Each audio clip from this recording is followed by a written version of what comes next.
युद्ध खत्म हो जाएगा, लीडर एक दूसरे से हाथ मिलाएंगे, लेकिन बूढ़ी औरत अपने शहीद बेटे का इंतजार करती रह जाएगी। वो लड़की अपने प्रिय पति की राह देखेगी और वो बच्चे इंतजार करेंगे अपने नायक पिता का। मैं नहीं जानता कि हमारी मातृभूमि को किसने बेचा, लेकिन मैंने देखा कि उसकी कीमत किसने चुकाई।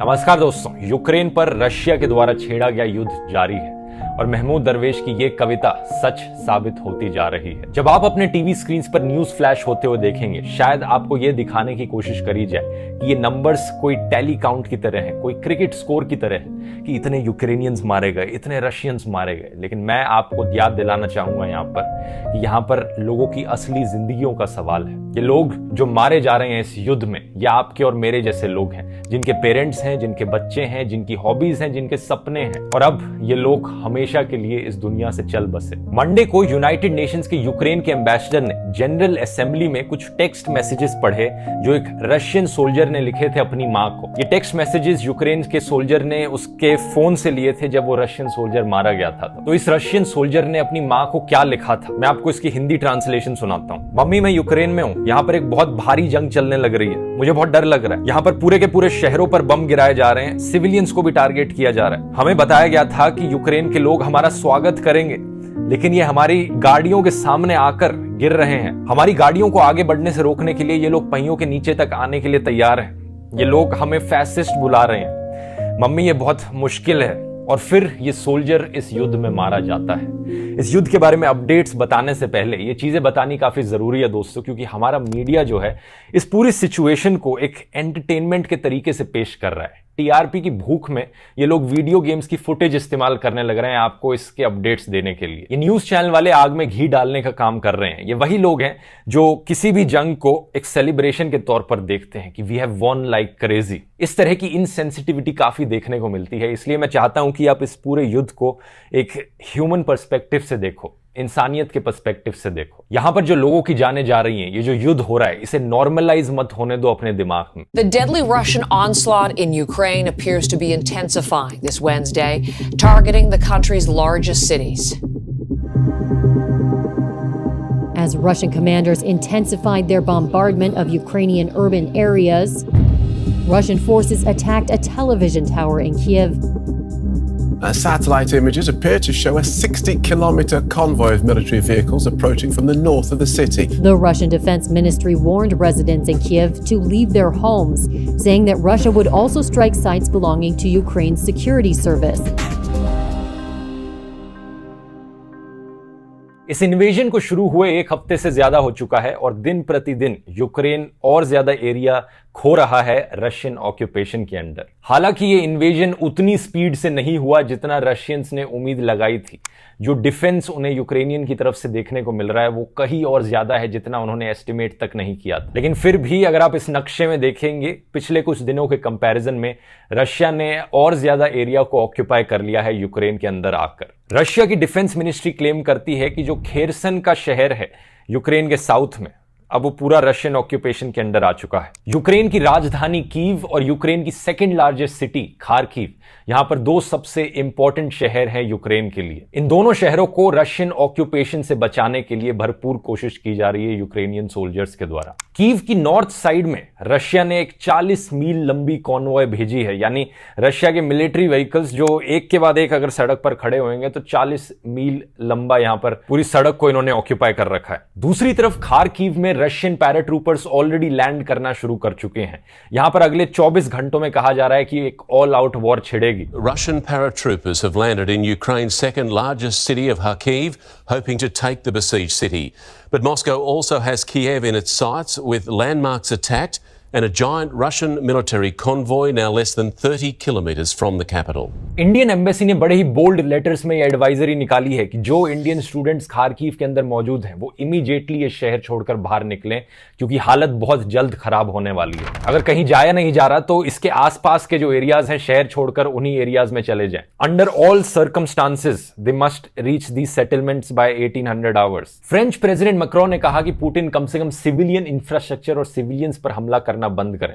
पुतिन ने कहा कि उनका कोई इंटरेस्ट नहीं है सिविलियंस पर अटैक करने पर और वो सिर्फ मिलिट्री की लोकेशंस पर हमला कर रहे हैं और मिलिट्री के साथ फाइट कर रहे हैं। यूक्रेन के लोगों के खिलाफ उनकी कोई दुश्मनी नहीं है, उन पर कोई हमला नहीं किया जाएगा। लेकिन पुतिन की बाकी और प्रोमिसेस की तरह यह बात भी झूठी निकली। रशिया ने क्लेम किया कि वो प्रिसिशन गाइडेड वेपन्स का इस्तेमाल कर रहे हैं, यानी वो हथियार जो सिर्फ अपने टारगेट पर हमला करते हैं। लेकिन एमनेस्टी इंटरनेशनल के क्राइसिस एविडेंस लैब ने डिजिटल एविडेंस को देखा, जो फोटोज थी, वीडियोस थे, जो सैटेलाइट इमेजरी थी, और उन्होंने पाया कि ऐसा नहीं है। एक्चुअली उनके इन्वेस्टिगेटर ने पता लगाया कि एक हथियार जिसका इस्तेमाल किया जा रहा है वो है 9M79 टोचका बैलिस्टिक मिसाइल, और ये एक ऐसी मिसाइल है जो अक्सर अपने टारगेट को आधा किलोमीटर से मिस कर जाती है। और अगर ये मिसाइल कहीं पर इस्तेमाल करी जाएगी एक शहर के आसपास जहां लोग रहने लग रहे हैं, और अगर ये अपने टारगेट को आधा किलोमीटर से ओकेजनली मिस करती रहेगी, तो यहां पर बहुत सारे सिविलियंस की जाने जाएंगी। और यही चीज हम होते हुए देख भी सकते हैं। 24 फरवरी को एक बैलिस्टिक मिसाइल हॉस्पिटल की बिल्डिंग के पास जाकर गिरी डोनेट्स्क के रीजन में। इसकी वजह से 4 सिविलियंस मारे गए। खार्किव में कई रेजिडेंशियल एरियाज पर हमला किया गया, जिसकी वजह से 8 सिविलियंस मारे गए। इसके अलावा कई रशियन मिसाइल्स और रॉकेट्स खार्किव के freedom square, opera house, concert hall, government offices पर भी जाके गिरे हैं। राजधानी कीव में 2 मिसाइल्स वहां के टीवी टावर पर जाकर लगी, जो कि उस शहर की सबसे ऊंची बिल्डिंग थी। 5 लोग मारे गए, और यही मिसाइल्स वहां के पास के होलोकॉस्ट मेमोरियल पर भी गिरी। यह हालत हुई कीव की एक सड़क की, जब वहां पर एक मिसाइल आकर लगी। पीछे आप डोमिनोज का आउटलेट भी देख सकते हैं बैकग्राउंड में। ओवरऑल यूक्रेन की हेल्थ मिनिस्ट्री के अनुसार 350 से ज्यादा सिविलियंस मारे गए हैं, जिनमें कि 14 बच्चे भी हैं। यह फिगर संडे का था। अभी का जो फिगर है वो इससे कहीं ज्यादा होगा। इनमें से एक सिविलियन 21 साल के इंडियन स्टूडेंट भी थे, नवीन, जो कर्नाटका से यूक्रेन गए थे अपनी मेडिसिन की पढ़ाई करने के लिए। ये 4th ईयर के MBBS स्टूडेंट थे, खार्किव में पढ़ रहे थे जब इनकी मौत हो गई, जब रशियन फोर्सेस ने हमला किया। तो नवीन के पुराने हॉस्टल के मेट श्रीधरन का कहना था कि सुबह के 10:30 बजे ये एक ग्रोसरी स्टोर के बाहर खड़े थे लाइन में सामान खरीदने के लिए, जब रशियन फोर्सेस ने गोली चला दी लोगों पर। वहां पर इनकी अनफॉर्चुनेट डेथ हुई। इसी से ही रिलेटेड कई डिस्टर्बिंग वीडियोस सामने निकल कर आए हैं, जहां पर इंडियन स्टूडेंट्स मदद की मांग कर रहे हैं। Students are being subjected to sub-zero temperatures as they're stranded on the border of Ukraine. These are borders with Poland and with Romania. हमें बोला गया था कि हम रोमानिया बॉर्डर पे हम यहाँ पे आए, तो हम कल सुबह 3 बजे से यहाँ पे फंसे हुए हैं। लोगों को बात करने की कोशिश कर रहे हैं, हमारा कुछ नहीं हो पा रहा, हम सिर्फ यहाँ पे फंस गए। ऐसे क्रिटिकल मोमेंट पर जो हमारी minister of state for external affairs है मीनाक्षी लेखी, वो फोटो खिंचाती हुई दिखी जग्गी वासुदेव के साथ। प्रधानमंत्री नरेंद्र मोदी एक वेबिनार एड्रेस कर रहे थे, जहां पर उन्होंने सवाल उठाया कि इंडियन स्टूडेंट्स क्यों बाहर जाते हैं ऐसे छोटे छोटे देशों में अपनी मेडिकल एजुकेशन करने के लिए, जहां पर उन्हें भाषा समझ में नहीं आती और इंडियन पैसा उन बाहर के देशों में जा रहा है। क्यों नहीं वो इंडिया में ही पढ़ाई कर लेते। उन्होंने कहा कि प्राइवेट सेक्टर को एक बड़ा रोल निभाना पड़ेगा यहाँ पर इंडिया के अंदर मेडिकल एजुकेशन को डेवलप करने के लिए। अब मैं यहाँ पर आपको याद दिलाना चाहूंगा कि अगर आपको एम्स में मेडिकल की पढ़ाई करनी है तो पूरी कोर्स की फीस आपके लिए 25,000 रुपए के आसपास पड़ेगी। लेकिन इंडिया के अंदर अगर किसी प्राइवेट कॉलेज के अंदर आपको मेडिकल की पढ़ाई करनी है तो आपकी कॉस्ट 1 करोड़ रुपए के आसपास तक आ सकती है। अगर यूक्रेन में जाना इंडियन स्टूडेंट्स के लिए सस्ता पड़ रहा है तो क्यों नहीं वो जाएंगे वहां पर पढ़ाई करने के लिए? क्यों वो प्राइवेट मेडिकल कॉलेजेस में इंडिया में इतनी भारी भारी फीस पे करें? और जब सीटों की इतनी कमी है तो कैसे एक्सपेक्ट किया जा सकता है कि वो हर कोई यहां पर गवर्नमेंट कॉलेज में पढ़ाई करने लग जाए? क्या ये सरकार की गलती नहीं है कि सरकार ने यहां पर सफिशिएंट सीट्स नहीं रखी? जब देश में डॉक्टर्स की कमी है तो ऑब्वियसली सीट्स को भी बढ़ाना है और एजुकेशन इंस्टीट्यूशंस को भी डेवलप करना है, जो कि सरकार ने नहीं किया। तो ऐसा क्यों कि स्टूडेंट्स पर ब्लेम डाला जाए जब वो बाहर पढ़ने का ऑप्शन चूज करते हैं? तो एक चीज यहां पर यह भी नोट करने वाली है कि कई बीजेपी मिनिस्टर्स हैं जिनके बेटे बेटियां बाहर पढ़ने गए हुए हैं। राजनाथ सिंह, निर्मला सीतारमण, एस जयशंकर, प्रकाश जावड़ेकर, पीयूष गोयल, ये कुछ एग्जाम्पल्स हैं। Union parliamentary affairs minister Prahlad Joshi ने कहा कि जो लोग बाहर पढ़ने जा रहे हैं वो 90% वो लोग हैं जो इंडिया के अंदर फेल हो गए हैं एग्जाम्स को क्लियर करने में। इसके अलावा ट्विटर पर हमें काफी देखने को मिला कि उन इंडियन स्टूडेंट्स पर मजाक बनाया जा रहा है जो यूक्रेन के अंदर फंसे हुए हैं। ऐसे मजाकिया ट्वीट्स देखने को मिले जो कि बहुत ही शर्मनाक है। सोचकर देखिए उन स्टूडेंट्स की क्या गलती है कि वो वहां पर फंसे हैं। मैं यहां पर पॉइंट आउट करना चाहूंगा कि जो पहली एडवाइजरी सरकार के द्वारा निकाली गई थी इंडियन नेशनल्स के लिए जो यूक्रेन में रह रहे थे, फरवरी 15 को, उसमें लिखा गया था कि जो इंडियन नेशनल्स हैं जिनका स्टे नॉन एसेंशियल है वो कंसिडर कर सकते हैं यूक्रेन देश छोड़ना। तो क्लियरली सरकार ने ये नहीं कहा था कि इमीडिएटली देश छोड़ दो। उस वक्त सिर्फ एक डायरेक्ट फ्लाइट थी यूक्रेन से इंडिया जाने वाली। इसके बाद फरवरी 18 को सरकार ने अनाउंस किया कि 3 और एयर इंडिया की फ्लाइट्स उड़ेंगी, 22 फेब, 24 फेब और 26 फेब को। लेकिन इस अनाउंसमेंट के तुरंत बाद ये सारी फ्लाइट्स सोल्ड आउट हो गई थी। स्टूडेंट्स ने कई ट्वीट्स किए और फ्लाइट्स की रिक्वेस्ट करने के लिए। कुछ स्टूडेंट्स ने यह भी पॉइंट आउट किया कि ये जो फ्लाइट्स थी इनमें टिकट के प्राइसेस इतने हाई हो गए थे कि अनअफोर्डेबल बन गए थे। 60 हजार रुपए की एक टिकट पड़ रही थी। ये सिर्फ 22 फरवरी की एडवाइजरी में ही कहा गया था कि एक्चुअली में स्टूडेंट्स को देश छोड़कर चले जाना चाहिए, यूनिवर्सिटी से रिस्पॉन्स का वेट नहीं करना चाहिए। लेकिन अनफॉर्चुनेटली तब तक काफी लेट हो चुका था। 24 फरवरी को 2 एयर इंडिया की फ्लाइट्स को वापस जाना पड़ा था क्योंकि यूक्रेन ने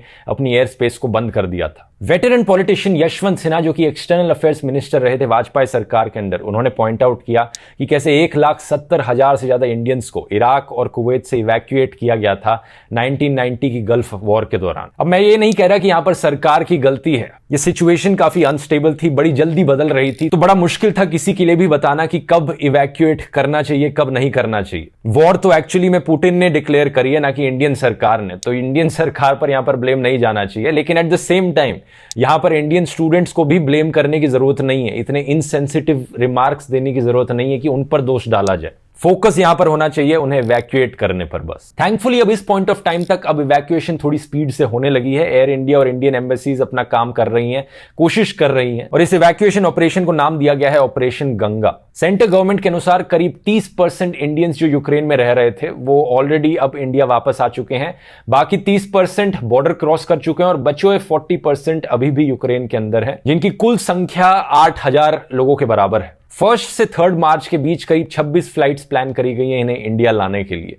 लेकिन प्रॉब्लम यहां पर यह हो रही है कि जो यूक्रेन के अंदर फंसे हुए लोग हैं उन्हें फिर भी बॉर्डर तक आना पड़ रहा है किसी ना किसी तरीके से। वो चीज उन्हें खुद से मैनेज करनी पड़ रही है, जो सबसे मुश्किल पार्ट है यहां पर। एक बारी वो बॉर्डर तक आ गए पोलैंड और इन देशों के, वहां से उन्हें फ्लाइट मिल पा रही है। लेकिन अगर कोई इंडियन खार्किव के शहर में फंसा हुआ है तो पोलैंड का बॉर्डर वहां से करीब 700-800 किलोमीटर दूर है, वहां तक कैसे पहुंचा जाए ये बहुत मुश्किल है। हम रोमानिया से लाया गया है तो हम तो जनरल फ्लाइट बुक करके भी सर हम आ जाते। इवैक्यूएशन तो तब होता सर जब हमें वॉर जोन से निकाला गया होता सरकार के द्वारा, पर सरकार के सर उन्होंने तो एक एडवाइजरी जारी कर दी, आप अपने से निकल जाओ, जहाँ पे जाना है आपको बॉर्डर पहुंच जाओ, फिर हम आपको निकाल लेंगे।